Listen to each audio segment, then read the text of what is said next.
नमस्कार, मैं हूं आपके साथ विभा उपाध्याय और आप सभी दर्शकों का अन्नदाता कार्यक्रम में स्वागत करती हूं। हमारे देश का किसान जन का पोषक है, वो श्रम का देवता है, अन्नदाता है।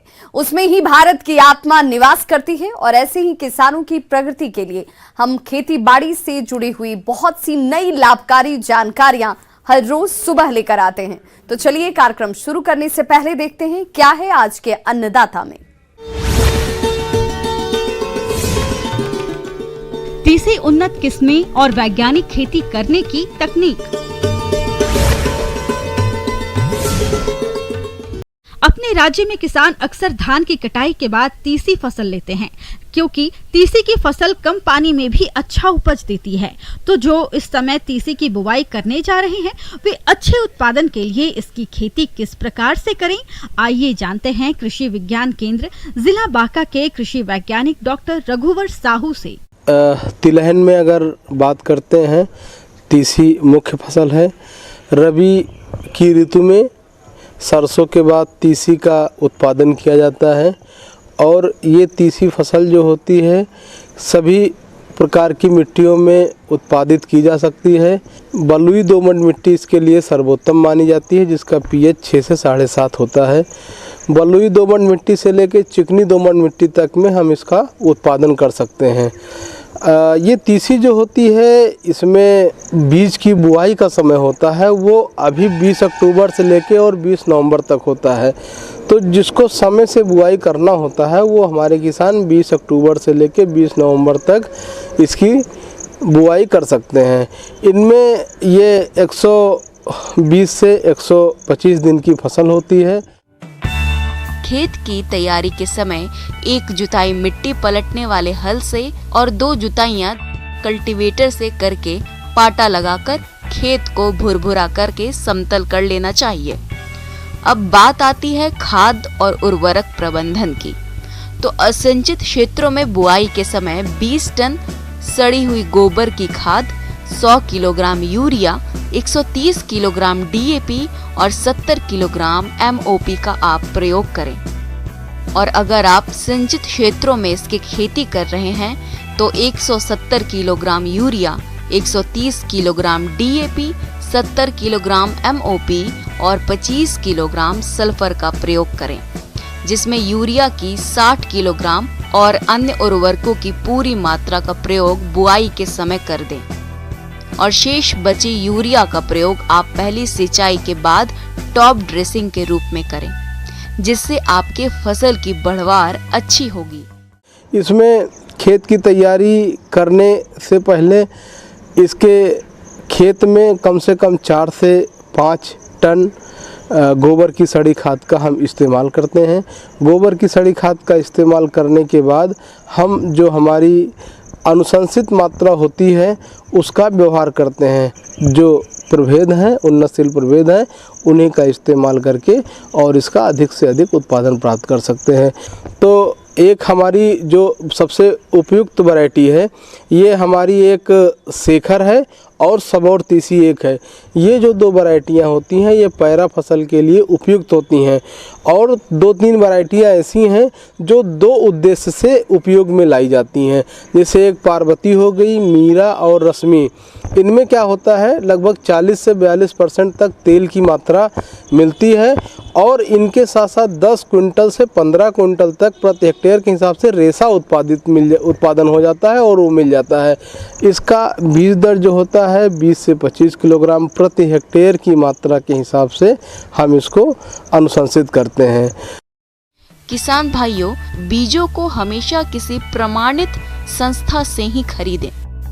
बीजों को रोगों से बचाने के लिए थीरम 2.5 ग्राम या कार्बेंडाइजिम 2 ग्राम से प्रति किलोग्राम बीजों को उपचारित करें। उसके बाद ही बीजों की बुआई करें। किसान भाइयों, बीजों की बुआई लाइनों में करें। इस चीज़ का विशेष ध्यान देते हैं कि हमारा जो तीसी का पौधा है उसकी बुआई में पंक्ति से पंक्ति की दूरी और पौधे से पौधे की दूरी सही से रखते हैं। तो पंक्ति से पंक्ति की दूरी 30 सेंटीमीटर रहना चाहिए और पौधे से पौधे की दूरी 10 से 15 सेंटीमीटर हम लोग अनुशंसित करते हैं। और अब बात रही खरपतवार नियंत्रण की, तो खरपतवार नियंत्रण के लिए हमारे किसान भाइयों को ये ध्यान देना होता है। इसकी बुआई करते हैं तो बुआई के 72 घंटे के अंदर, बुआई करने के बाद 72 घंटे के अंदर एक पेंडिमिथलिन नाम की दवा आती है। 30% इमल्सिफाइड कंसंट्रेशन का एक इसका कंसंट्रेशन होता है, जिसको 1 किलोग्राम सक्रिय तत्व प्रति हेक्टेयर के हिसाब से हम इसका अनुशंसा करते हैं प्री इमरजेंस बुआई के 72 घंटे के अंदर। तो ये माना जा सकता है कि 3.33 लीटर प्रति हेक्टेयर के हिसाब से हम इसकी बुआई करते हैं, इसके अनुशंसा करते हैं। और एक बात होती है, 1 एकड़ में लगभग 120 से 150 लीटर तक पानी हम देते हैं। तो ये रही खरपतवार नियंत्रण वाली बात। तो इनकी फसल की जो फसल अवधि होती है 130 से 140 दिन की होती है, और ये 2 उद्देश्य से किसानों को हमारे मिल जाती है। एक तो उनको रेशा मिल जाता है, और दूसरा हमारे किसानों को तेल की मात्रा मिल जाती है, जो 40 से 42% तक होती है, जो हमारे किसानों के लिए लाभदायक होती है। जी। प्रदेश के ज्यादातर किसान खेती बाड़ी के साथ दुधारू पशुओं का पालन करते हैं, लेकिन आमतौर पर देखा जाता है कि पशुपालक गर्भवती पशुओं की देखरेख भी सामान्य पशु की भांति ही करते हैं, जिससे गर्भित पशु और उनके गर्भ में पल रहे बच्चे दोनों के स्वास्थ्य पर विपरीत असर पड़ता है। इसके लिए आप गर्भित पशुओं की देखरेख और प्रबंधन किस प्रकार से करें, आइए जानते हैं पशु चिकित्सा महाविद्यालय जिला रांची के पशु चिकित्सक डॉक्टर आलोक पांडे से।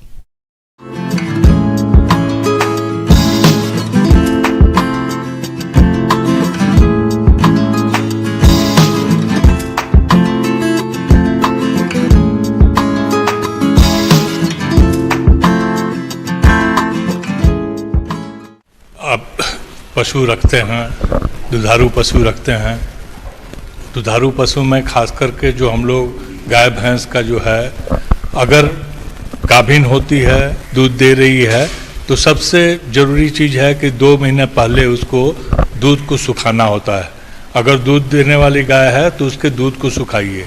तो आहार जो आप उसको देते हैं, उन दाना मिश्रण को थोड़ा थोड़ा करके कम कीजिए। धीरे धीरे करके जैसे ही दूध कम हो तो उसके बाद सूखा जाता है, तो वहाँ पर कोई भी जो जीवाणुनाशक घोल है दवा का, उसको वहाँ पर लगा देना है थन पे। और ये जरूर ध्यान रखना है कि हमारे जो गाय है वो जो हमने दाना मिश्रण जो कम किया था, फिर उसको धीरे धीरे पुनः स्थापित करना है, उसको ज़्यादा देना है। किसी भी जानवर को जो आप दाना मिश्रण देते हैं, वो जीवन यापन के लिए जो है 1 किलो करीब करीब आप देते हैं, और इसके लिए अतिरिक्त आपको 1 से 1.5 किलो देने की आवश्यकता है गर्भवती गाय को।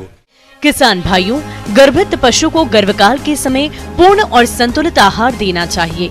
गर्भित पशु को प्रतिदिन 25 से 30 किलो हरा चारा, सूखा चारा 5 से 6 किलो, खल्ली 1 किलो, खनिज मिश्रण 50 ग्राम, नमक 30 ग्राम और 45 से 60 लीटर स्वच्छ और ताजा पानी प्रतिदिन पीने के लिए अनिवार्य रूप से देना चाहिए। आहार की खुराक जो है उसमें हरे चारे की मात्रा बढ़ा देनी है, और हरा चारा में बहुत ज़्यादा दलीय दाना मत दीजिए। तो गर्भवती गाय को खाना में जो है कम से कम 1 से 1.5 किलो दाना मिश्रण बढ़ाना चाहिए। तो मिनरल मिक्सचर कम से कम 50 ग्राम रोज उसको मिलना जरूरी है, क्योंकि जो गाय का जो बच्चा जो अंदर जा रहा है उसके भी ग्रोथ के लिए ज़रूरी है, और उसके आहार में ये आपको सावधानी रखने की आवश्यकता है। धीरे धीरे जैसे जैसे नज़दीक समय आते जाता है बच्चा देने का, उस समय देख रेख एकदम कीजिए। खास करके अगर पॉसिबल हो तो आप अलग रखिए, अलग नहीं संभव है सब गाय के साथ रखना है, तो इतना ज़रूर ध्यान रखिए कि वैसी गाय के साथ नहीं रखा जाए जो कि गाय लड़ाई करती हो, जो कि उसको हार्म पहुंचा सकती हो। वैसी गाय के साथ कभी भी उसको नहीं रखें। और दूसरी चीज़, वैसी गाय के साथ नहीं रखना है जो किसी कारण से उसका गर्भपात हुआ हो। अगर गर्भपात किसी जानवर का हुआ है तो उसके नज़दीक में इस अपने गर्भवती गाय को नहीं जाने दीजिए, ये बहुत जरूरी चीज़ है। गर्भवत पशु के गर्भ का विकास 6 से 7 माह के दौरान तीव्र गति से होता है, इसलिए उस पर विशेष ध्यान देने की जरूरत होती है। गर्भवत पशु को चराने के लिए अधिक दूर तक नहीं ले जाना चाहिए और उबड़ खाबड़ रास्तों पर नहीं घुमाना चाहिए। उठने बैठने के लिए पर्याप्त स्थान देने की जरूरत होती है। पशु जहां बंधा हो उसके पीछे के हिस्से का फर्श आगे से कुछ ऊंचा उठा होना चाहिए। और दूसरी ये है कि जैसे जैसे प्रसव का समय नज़दीक आता है, आप उस समय बच्चा होने के समय में आपको पता लग जाता है कि बच्चा होने वाला है। कभी कभी गाय खड़े अवस्था में बच्चा देती है, कभी बैठ के बच्चा देती है। तो गाय अगर खड़े अवस्था में बच्चा देगी तो बच्चा जो है वो गिर सकता है और उसको चोट लग सकती है। इसलिए उस समय आप जब बच्चा देने का समय आए तो निश्चित रूप से वहाँ पर आप जो पशु अटेंडेंट है वहाँ निश्चित रूप से रहे और उसको सहारा दे के बच्चे को निकाले, और जितना जल्दी हो सके उतना जल्दी उसके प्लासेंटा को हटाना है। गाय जो है, जो बाछी के ऊपर में या बाछा जो भी पैदा हुआ है उसके ऊपर में जो श्लेष्मा लगा रहता है उसको चाट चाट के हटाती है। तो और दूसरा ये है कि बिल्कुल ध्यान देना है कि झेर जो है वो उसको प्लासेंटा को कभी भी जानवर नहीं खाए, क्योंकि वे प्लासेंटा अगर खा लेगी तो आगे का दूध एकदम सूख जाएगा। और दूसरा ये है कि आप उसको जो आप अभी गुड़ है, हल्दी है, इन सब चीज़ों को हम लोग उसको देते हैं। पशु को अगर बयाने में कोई परेशानी आए तो नजदीकी पशु चिकित्सक से तुरंत संपर्क करें। बयाने के आधे घंटे के भीतर नवजात बच्चे को खिस अवश्य पिलाएं। प्रसव के बाद ही गाय भैंस को 2 से 3 बार काढ़ा, जिसमें अलसी 200 ग्राम, अजवाइन 100 ग्राम, सौंठ 50 ग्राम को 5 लीटर पानी में अच्छी तरह पकाकर उसमें 1 किलो गुड़ मिलाकर पिलाएं। ये काढ़ा पशु के स्वास्थ्य के लिए बेहद लाभदायक होता है। यदि पशु प्रसव के 12 घंटे के अंदर जेर नहीं गिराता तो आपको नजदीकी पशु चिकित्सक से संपर्क करना चाहिए। तो आप इन सब छोटी छोटी चीज़ों को अगर ध्यान रखते हैं तो हमारे किसान भाई जो है वो इससे पशुपालन से लाभ ले सकते हैं। किसान भाइयों, फसलों की सफल उत्पादन में कई बाधाएं आती है। इनमें से एक है खरपतवारों की समस्या। ये खरपतवार फसलों की बढ़वार को तो बाधित करता ही है, साथ ही उपज में गिरावट का कारण भी होता है। किसान अक्सर इनके नियंत्रण के लिए विभिन्न उपायों को अपनाते हैं, जिनसे जैसे तैसे खरपतवार तो नियंत्रित हो जाते हैं, लेकिन खेती की लागत बढ़ जाती है। अगर किसान फसलों में मिल्चिंग का प्रयोग करें तो इस प्रकार की समस्या से बच सकते हैं। तो चलिए मिल्चिंग की प्रयोग विधि और इसके लाभ के बारे में जानते हैं। कृषि वैज्ञानिक केंद्र सबौर, जिला भागलपुर की कृषि वैज्ञानिक डॉक्टर ममता कुमारी से। उद्यानिक फसलों में मल्च का क्या महत्व है? मल्च है क्या, पहले इसको समझने का प्रयास करें। मल्च, इसको हिंदी में हम लोग पलवार कहते हैं। पलवार मतलब होता है कि ज़मीन को ढकना। कोई ज़रूरी नहीं है कि पलवार में प्लास्टिक मल्च ही हो। जैसे हमारे किसान के पास सागवान का पत्ता है, पुआल से ढक सकते हैं। और जहाँ तक प्लास्टिक मल्च की बात हमारे किसान भाई करते हैं, तो प्लास्टिक मल्च में हमारे किसान ऐसे प्लास्टिक का उपयोग करें जो नीचे से काला हो, ऊपर से सिल्वर हो, उसके कोई मल्च लगाते हैं। लगाने का तरीका क्या होता है मल्च को?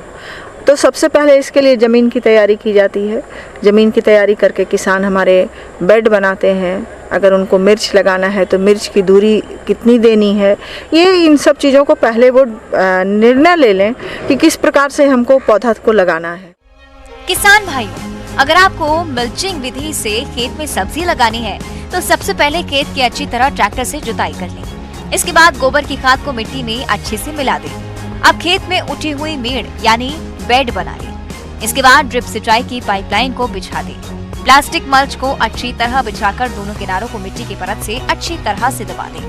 मल्चिंग फिल्म में पाइप से पौधों को कितनी दूरी पर लगाना है फसल पर निर्भरता करता है। किस प्रकार का पलवार का चयन करना चाहिए हमारे किसानों को? तो वो काला पलवार का जो सतह के अंदर जाएगा, जो सतह के अंदर जाने वाला हिस्सा होना चाहिए वो काला होना चाहिए। और जो सतह के ऊपर उसको सिल्वर की तरह, सिल्वर कलर का रंग का लेना चाहिए। सूर्य की किरणें उस पर गिरती हैं तो वो परावर्तित होकर के पुनः उन्हीं पौधों पर पड़ता है। तो इसमें प्रकाश संश्लेषण की क्रिया है वो ज़्यादा अच्छे से होता है, उत्पादन ज़्यादा अच्छे से प्राप्त होता है, ज़्यादा प्राप्त होता है। अलग अलग फसलों में अलग अलग प्रकार की माइक्रोन मल्च शीट का उपयोग किया जाता है। जैसे सब्जी वर्गीय फसलों के लिए 25 माइक्रोन, 2 वर्षीय फसलों जैसे केला पपीता के लिए 50 माइक्रोन और बहुवर्षीय फसलों के लिए 100 माइक्रोन का उपयोग किया जाता है, जिसकी कीमत भी अलग अलग होती है।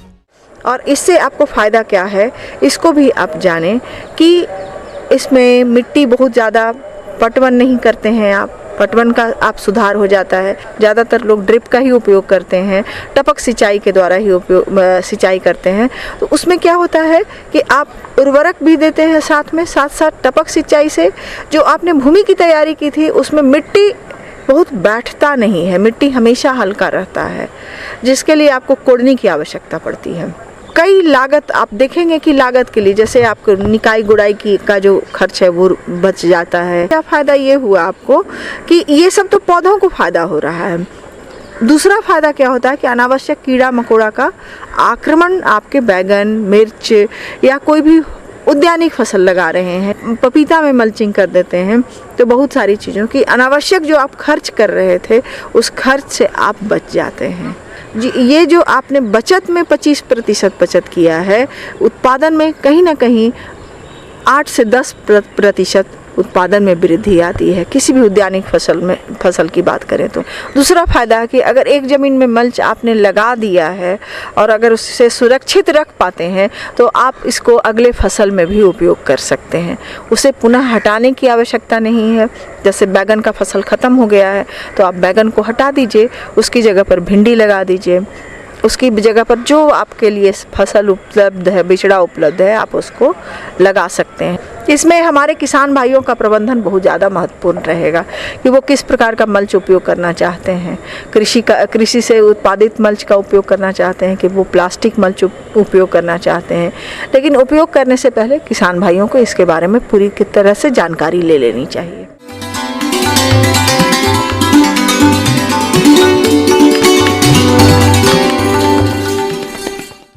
अन्नदाता हेल्पलाइन निःशुल्क फोन संपर्क सेवा के माध्यम से आपके द्वारा पूछे गए प्रश्नों में से 1 या 2 महत्वपूर्ण प्रश्न को हम अपने कार्यक्रम में शामिल करते हैं और इसी के तहत आज किसान का सवाल और उनका जवाब इस प्रकार से है।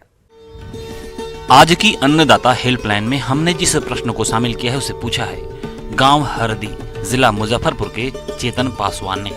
आपने आलू रोपाई यंत्र पर जानकारी चाहिए है, तो इसके लिए देखिए कार्यक्रम का यह अंश। जैसा कि हम सभी जानते हैं कि रबी में जो हमारा सबसे महत्वपूर्ण फसल, अगर फसलों के बाद देखें जो अनाज वाली फसल है गेहूं के बाद, तो हमारे यहाँ आलू का बहुत महत्व है। तो आलू जो है हमारे यहाँ मुख्यतः सब्जी में उगाई जाने वाली फसल है और आलू को हम अक्टूबर से लेके नवंबर के पहले हफ्ते में हम लगाते हैं और हमें ये मेंटेन रखना पड़ता है कि हमारे खेत में नमी जो होती है वो उचित मात्रा में होनी चाहिए, ज़्यादा नमी नहीं होनी चाहिए हमारे खेत में। पोटैटो प्लांटर मशीन एक बहुउपयोगी बोने की मशीन है। इस मशीन का उपयोग सभी प्रकार के आलू बोने के लिए किया जाता है। आलू की खेती के लिए कड़ी मेहनत की जरूरत होती है।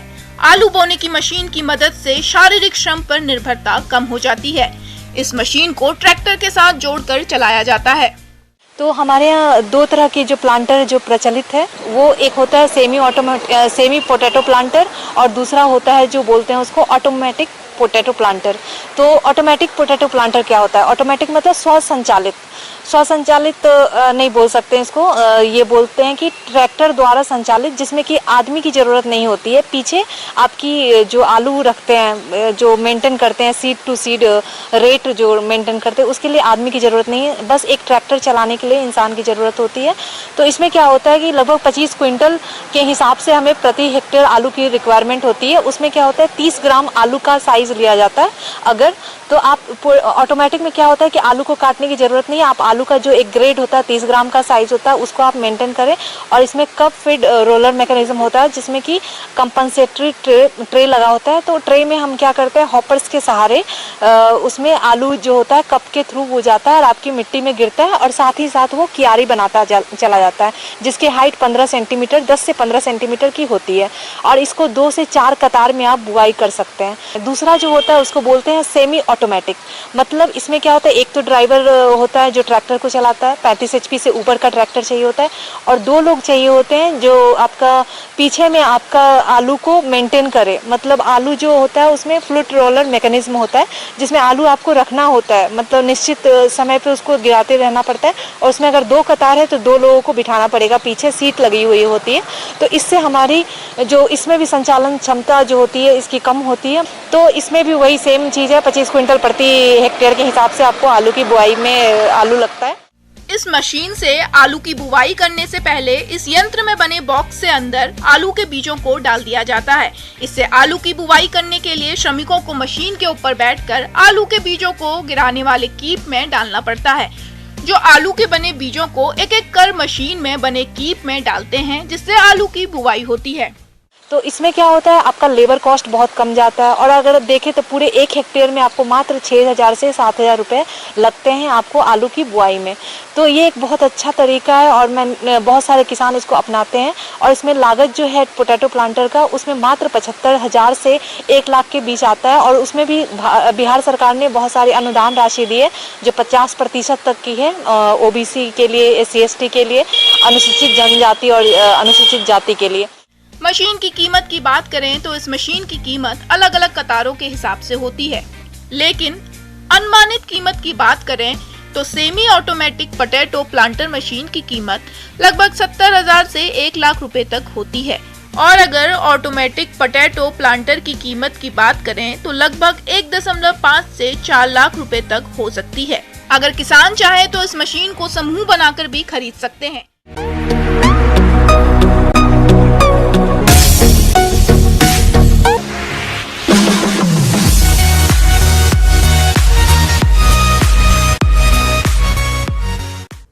आइए अब एक नजर डालते हैं राज्य के कुछ चुनी हुई मंडियों के प्रमुख फसलों के बाजार भाव पर।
किसान भाइयों, अन्नदाता आपकी सेवा के लिए संकल्परत है। कृषि संबंधित समस्या और सुझावों के लिए आप हमें इस पते पर संपर्क कर सकते हैं। Producer Annadata, news 18 Bihar Jharkhand, Ramoji film city Hyderabad 501512। साथ ही आप हमें ईमेल भी कर सकते हैं। हमारा ईमेल एड्रेस है p18annadatabihar@nw18.com। इसके अतिरिक्त आप हमें निःशुल्क हेल्पलाइन नंबर 180088922163 पर सोमवार से शनिवार सुबह 10 बजे से शाम 4 बजे के बीच संपर्क भी कर सकते हैं। किसान भाइयों, अब समय हो रहा है आपसे विदा लेने का, तो हमारी अन्नदाता टीम को दीजिए इजाजत। कल फिर से होगी आपसे मुलाकात कृषि संबंधित कुछ और महत्वपूर्ण जानकारियों के साथ। नमस्कार।